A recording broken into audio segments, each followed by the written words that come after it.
Hello students, welcome to my channel Maths Academy. So today I will discuss about the topic simple interest. Firstly we know about what is simple interest. Simple interest होता क्या है? देखो simple interest क्या होता है? तो दो चीजें होती है, हमको दो चीजें पढ़नी होती है. एक होती है सिंपल इंटरेस्ट और एक होता है कंपाउंड इंटरेस्ट. हम दोनों के बारे में जनरली होता क्या है इसके बारे में हम लोग जानते हैं. सिंपल इंटरेस्ट सपोज करो हमारे पास कुछ प्रिंसिपल अमाउंट है.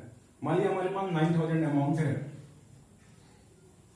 9,000 अमाउंट है, सॉरी प्रिंसिपल हमारे पास 9,000, प्रिंसिपल हमारे पास है 9,000 रुपीज. अब इस पैसे को हम लेके बैंक में जाते हैं और बैंक हमसे कहता है कि इसको आप 6 साल के लिए डिपॉजिट कीजिए. टाइम हो गया हमारे पास 6 ईयर और उसने कहा कि डिपॉजिट करेंगे तो मैं आपको एक फिक्स रेट हो गया इसका 7% से आपको पैसा दूंगा. जब हम 6 साल बाद यही अपना पैसा 9,000 रुपीज निकालने जाते हैं बैंक से, तो बैंक हमको कुछ अमाउंट देता है. अमाउंट का मतलब इसमें कुछ इंक्लूड करके देता है. मान लिया सपोज करो 9,600 दे दिया उसने, तो ये अमाउंट कहलाएगा. तो याद रखना, amount always be greater than principal.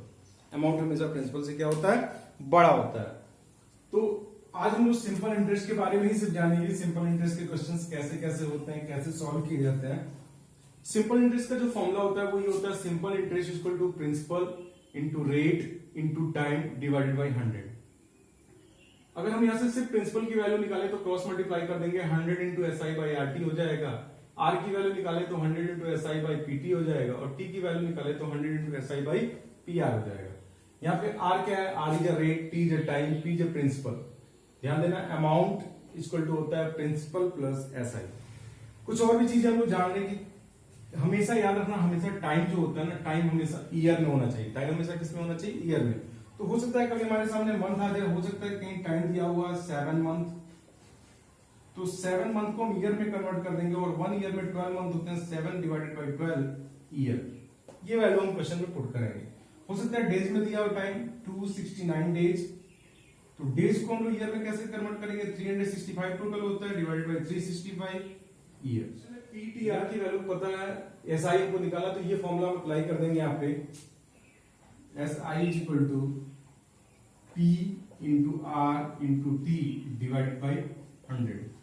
P की वैल्यू कितनी है यहाँ पे 4,000, आर की वैल्यू हमारे पास 8, टाइम की वैल्यू है 2 डिवाइडेड बाई 100. सॉल्व कर दो, 2 0 से 2 0 कैंसिल, 40 इंटू 16 640 रुपीज. एसआई आ गया हमारे पास 640 रुपीज. क्वेश्चन है हमारे पास, find the time for SI is given, principal is given, rate is given. Question में हमको क्या पता करना है, यहाँ से टाइम. तो टाइम के लिए हमने जनरली डायरेक्टली फॉर्मूला लिख रखा है. We know that time is equal to 100 into SI divided by P into R. तो 100 into SI, SI is given 1000, P is 5000, R is 5%. 1 2 3 30 से 30 कैंसिल, 5 5 जा 25, 25 4 जा 100. So answer is 4 year. ये हमारा next question है हमारे पास, find the rate of interest. यहां से रेट ऑफ इंटरेस्ट बताना है हमको. Principal is given, SI is given and time is given. Principal given है, एसआई गिवन है, बट टाइम को देखो, टाइम इन डेज, टाइम किसमें है, डेज में. और डेज को हम क्या करते हैं, हमेशा इन ईयर्स में कन्वर्ट कर लेते हैं. ये हो जाएगा हमारे पास 292 डिवाइडेड बाई 365 ईयर. चाहो तो तुम यहाँ पे भी सॉल्व कर सकते हो इसको, चाहो तो क्वेश्चन में भी इसको सॉल्व कर सकते हैं. हमको यहाँ से निकालना है रेट ऑफ इंटरेस्ट. तो हमको रेट ऑफ इंटरेस्ट का फॉर्मूला पता है. Rate of interest equal to formula होता है 100 into S I divided by P into T. 100 into S I, S I is given 132 divided by P, P 9900 into time, time है 292 into divide by 365, तो 365 हमने ऊपर solve कर दी. Solve कर लो, इसको solve करेंगे तो हमको यहां से रेट पता चल जाएगा. 2020 कैंसिल,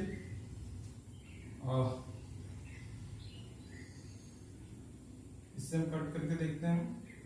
11 9 जा 99, 11 1 जा 11, 11 2 जा 22. Okay done.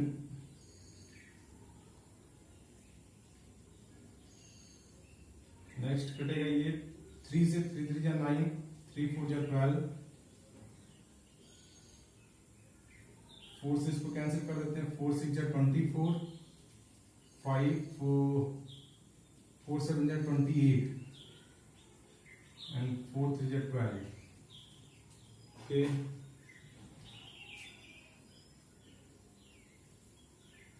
क्या बचा हमारे पास 365 डिवाइडेड बाई 3 इंटू 73, और इसको हम जब सॉल्व कर लेंगे तो हमको यहाँ से आंसर मिल जाएगा रेट इन परसेंट का।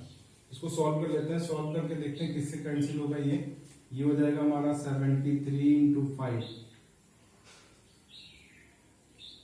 ये हो जाएगा 5 बार में कैंसिल, तो ये हो जाएगा हमारे पास 5/3% रेट। सो नेक्स्ट क्वेश्चन है हमारे पास, नेक्स्ट क्वेश्चन है find the amount payable for principal is given, time is given and rate is given. तो इस क्वेश्चन में अमाउंट निकालना है। अमाउंट निकालने के लिए सबसे पहले हम एसआई फाइंड कर लेते हैं। एसआई क्या होगा, एसआई इक्वल टू होता है P into R into T divided by 100। So principal is given, principal is 76,000, R is given, R is 7.5% into time, time को हम फ्रैक्शन में कन्वर्ट कर दें, 4 1 जा 4 4 3 7 7/4 ईयर, ये हो जाएगा 7/4, 4 इज डिनोमिनेटर। अगर हम यहाँ से पॉइंट को रिप्लेस करें तो यहाँ पे 1 जीरो और बढ़ जाएगा, 3 0 कैंसिल, 4 से इसको कैंसिल कर दे, 4 1 जा 4 4 9 जा, तो हो गया हमारे पास 19 इंटू 75 इंटू 7, मल्टीप्लाई कर लेते हैं क्या होगा। सो 75 इंटू 7 दैट इज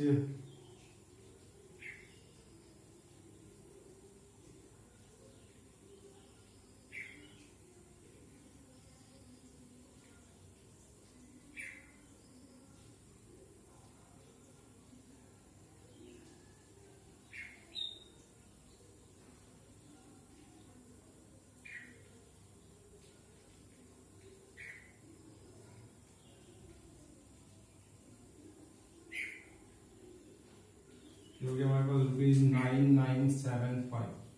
ये हमारा एसआई फाइंड हो गया। यहाँ से एसआई हमको पता है, प्रिंसिपल पता है, हमको यहाँ से निकालना है क्या अमाउंट। हमको पता है अमाउंट इज इक्वल टू क्या होता है, amount is equal to principal plus SI. Principal is given ₹76,000, SI is given ₹9975। Value put कर देते हैं यहाँ पे, क्या होगा यहाँ पे 76,000 and 9975, so 579 हो जाएगा ₹85975 is our final answer. Note it.